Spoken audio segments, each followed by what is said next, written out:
बिस्मिल्लाहिर्रहमानिर्रहीम नहमदुहु व नुसल्ली अला रसूलिहिल करीम अम्मा बाद।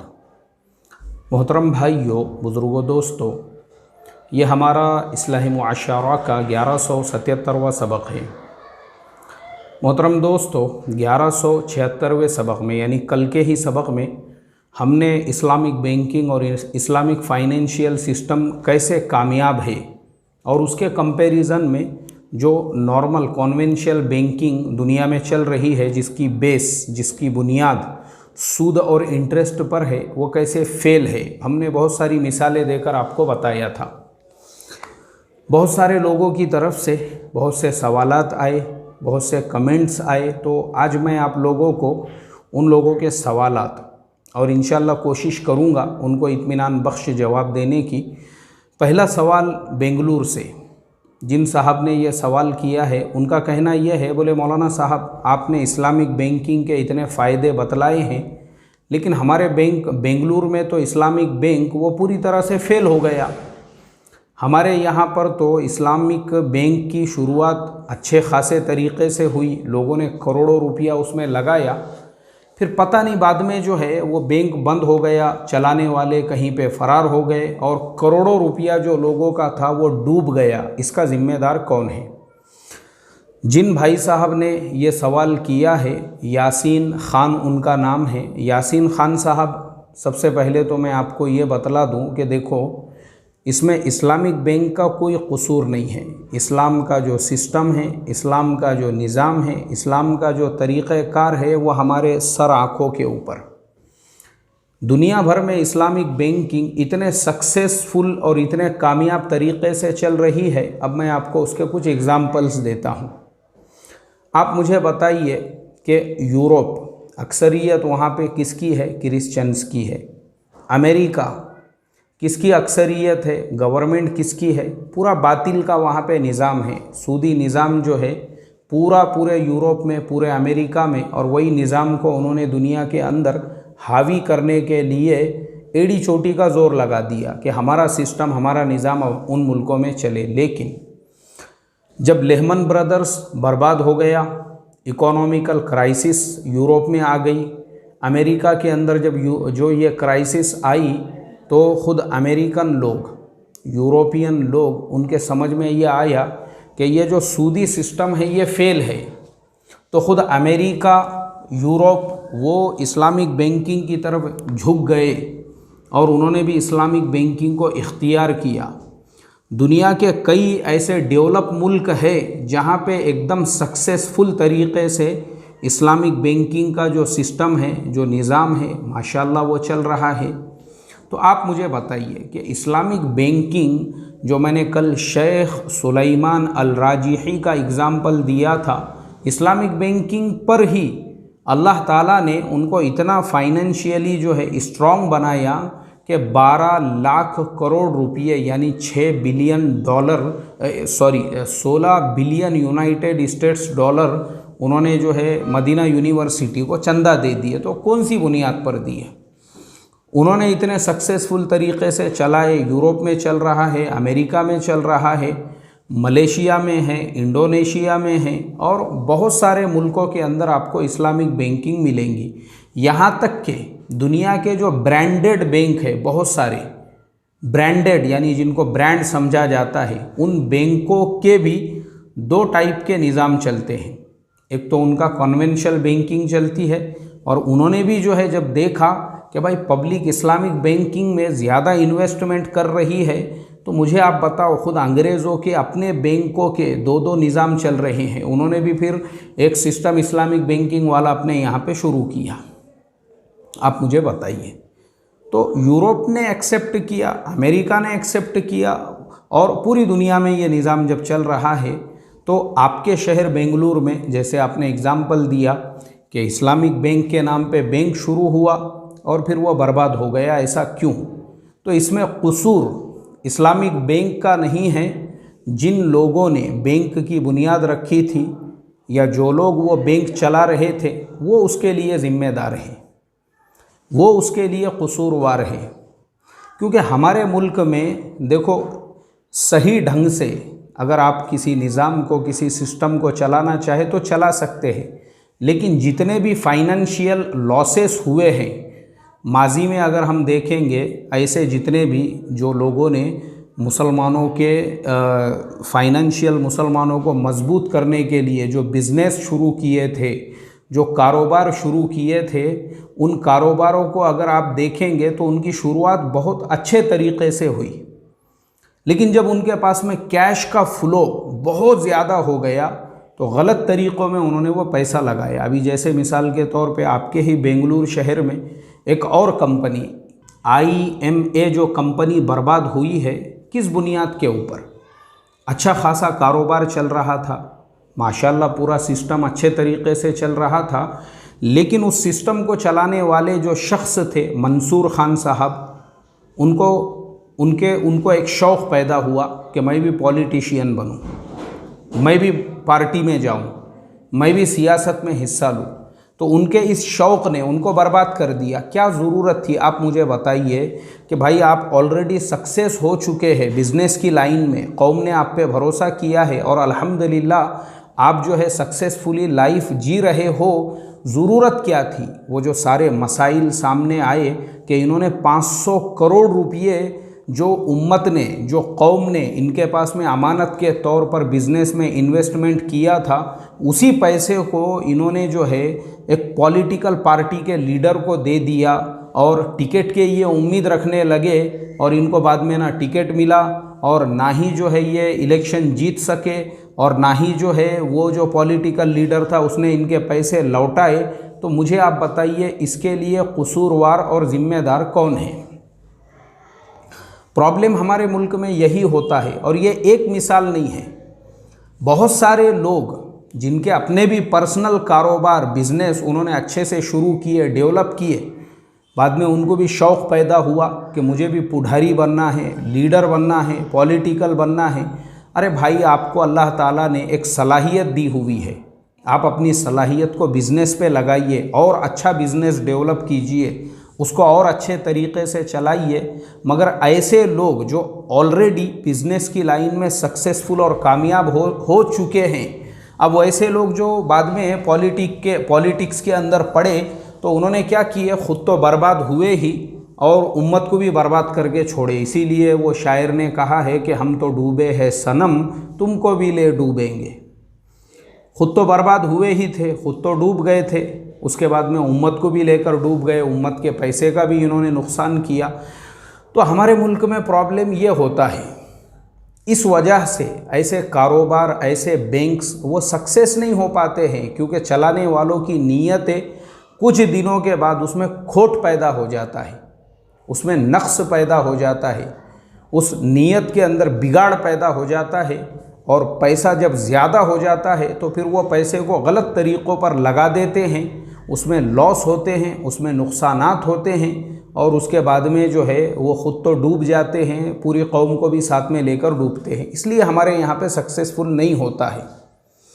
ऐसे ही बहुत सारे लोग मुझे भी अभी मेरे ख़्याल से एक लॉकडाउन से थोड़े दिन पहले की बात है, कुछ नौजवान आए मेरे पास में, माशाल्लाह वो यहीं पे बैठे, उन्होंने मेरे सामने एक प्रपोज़ल रखा। बोले मौलाना, मुसलमान जो है आज बहुत सारे मुसलमान वो मोहताज है, मिस्कीन है, कमज़ोर है, बेरोज़गार है, तो हम लोग एक काम करते हैं कि एक ऐसा सिस्टम बनाएंगे, एक ऐसा इस्लामिक जो है ना एक निज़ाम बनाएंगे बैतुल माल का, जिसके अंदर उम्मत का जो पैसा है उसको हम जमा करेंगे और जमा करने के बाद लोगों को कर्ज़ देंगे। जैसे किसी को रिक्शा दिला के दे दिए, किसी को दुकान खोल कर दे दिए, किसी को कारोबार से लगा के दिए और जब उसका कारोबार चलेगा, वो रिक्शा चलाएगा या कोई भी बिज़नेस करेगा तो थोड़े थोड़े करके वो पैसे फेंकता रहेगा और एक वक्त ऐसा आएगा कि उसका कर्ज़ पूरी तरह से अदा हो जाएगा।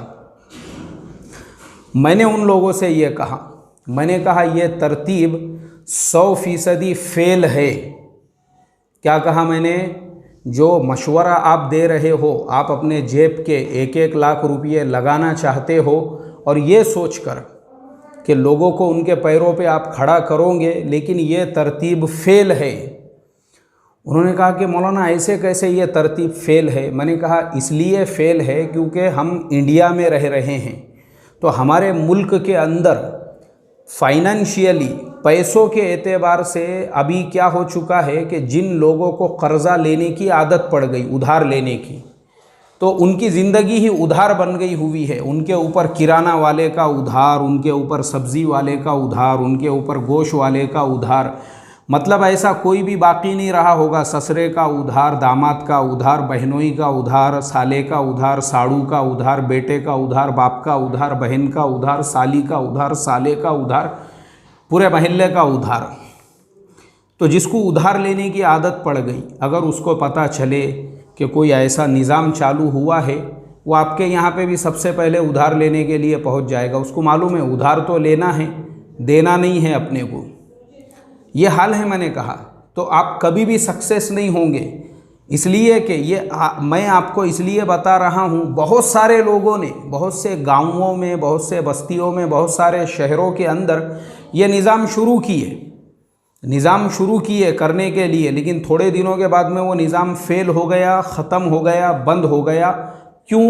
इसलिए कि जो लोगों को आपने कर्ज़े दिए थे उनसे वो रिकवर ही नहीं हुए, और जब वो पैसा आपका रिकवर नहीं हुआ तो फिर आप आगे उसको जो है कैसा काम में लाओगे। आज मेरे मोहतरम दोस्तों, हमारे यहाँ पर कोई भी अगर इस तरह से सोचे भी कि मैं इस तरीक़े से कोई निज़ाम चलाऊँगा या उम्मत के भले के लिए कुछ ऐसा काम करूँगा, तो मैं उसको ज़ुबानी नहीं बोल रहा हूँ। अगर उसको चाहिए ना, ऐसे पेपर के ऊपर मैं उसको लिख कर देता हूँ, लिख कर चाहिए, मैं लिख कर देता हूँ। आप क़यामत तक भी हमारे अपने मुल्क के अंदर सक्सेसफुल तरीक़े से वैसा निज़ाम नहीं चला सकते। कर्ज़े आप दे दोगे लोगों को, कर्ज़े तो लोग आपसे ले लेंगे, वापस आपको कोई भी नहीं देगा। तो इसका हल जो है वो ये है कि उम्मत जो फजूल खर्चियों में पैसा बर्बाद कर रही है, क्या ज़रूरत है शादी में 1-2 लाख रुपये खर्च करने की? उसी पैसे से बिज़नेस को सेट करो। क्या ज़रूरत है? मैं खुद देखता हूँ ऐसे लोग जो किराए के घर में रहते हैं, ऐसे लोग जो उधार की ज़िंदगी जीते हैं, ऐसे लोग जिनका पूरा निज़ाम उधार पे चल रहा है, वैसे लोग भी जब उनके बेटे का बर्थडे आता है, जोरू का बर्थडे आता है और मैरिज एनिवर्सरी आती है, उसको इतने आलीशान तरीक़े से सेलिब्रेट करते हैं। वहाँ पे डीजे लगे हुए होते हैं, बाज़ाब्ता केक काटा जाता है, बाज़ाब्ता जो है महल्ले में दावत का ऐसा नज़्म होता है, ऐसा महसूस होता है जैसा कि किसी अरब घराने के शहज़ादे ने पूरे महल्ले वालों को दावत दी है, जिसके ख़जानों से ऐसा पैसा उबल रहा है, बाहर निकल रहा है।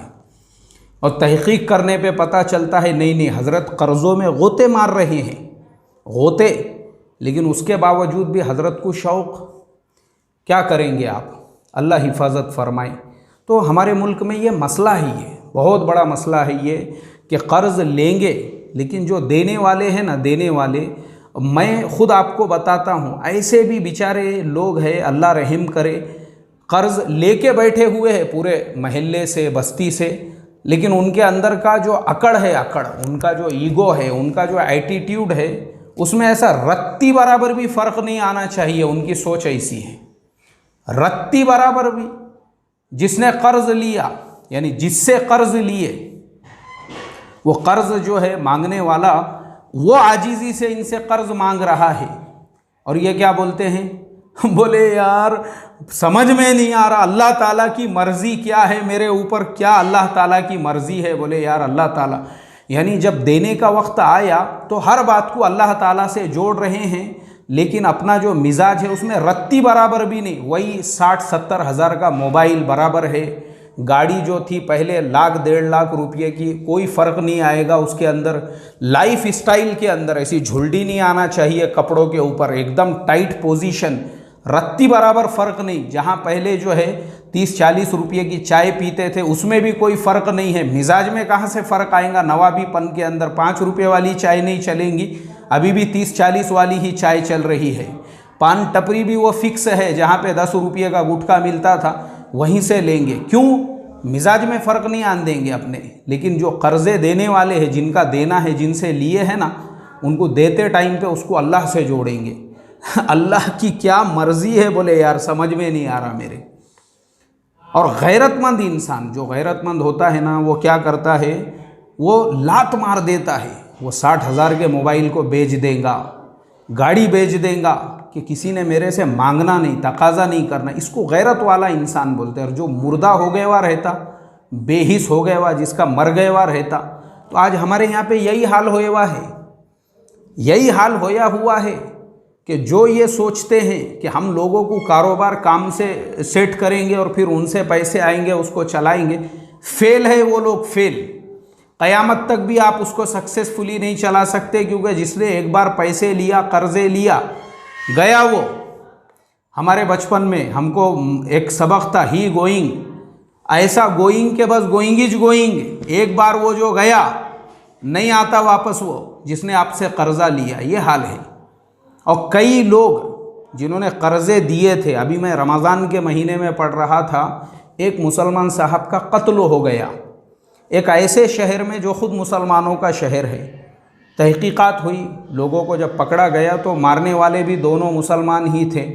पता ये चला कि ये बेचारा सऊदी के अंदर काम करता था और इसने जो है, इन दोनों ने कहा था कि भाई हमको कर्जा दे, हम तेरा पैसा कारोबार में लगाते। उसने इनको 5 लाख रुपये कर्ज दिया। ये इंडिया वापस आया, वापस आने के बाद ये मांग रहा है, तो इन लोगों ने बजाय उसके 5 लाख रुपये वापस करने के, वो बेचारे का कत्ल कर दिया। अब मुझे आप बताइए, ये हाल है हमारे यहाँ का। अब भी मैंने 2 दिन पहले ख्वाजा भाई, जिन्होंने कुवैत से सवाल किया था, बोले मौलाना मैंने 10 साल तक कुवैत में मेहनत किया और इंडिया में एक घर ख़रीदा ये नीयत से कि मैं अब इंडिया आ जाऊँगा, हमेशा के लिए शादी वादी करके अपने घर में रहूँगा, और वो घर फ़िलहाल मैंने अपनी सगी बहन को और भाई को उनके हवाले करके गया, तुम लोग घर संभालो। और वापस मैं काम के लिए कुवैत चला गया। इन लोगों ने मेरा वो घर किसी के पास में गिरवी रखे और वो घर के ऊपर ही इन्होंने कर्जा उठा लिए, वो पैसे खा गए।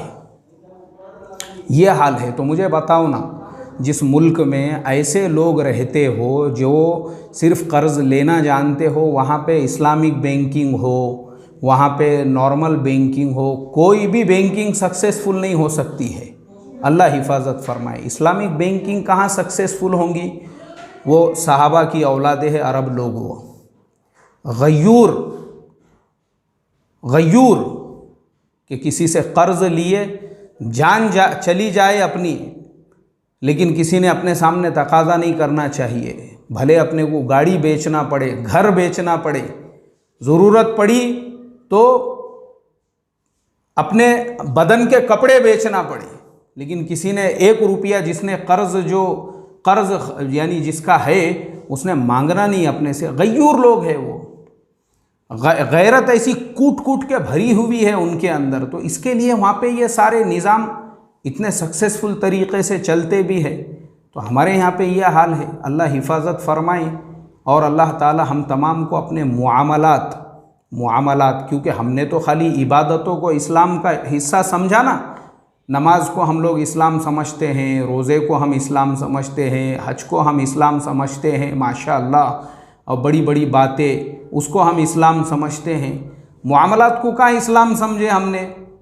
यानी किसी से कर्जा लिए उसको टाइम पे देना, ये थोड़ी इस्लाम में है।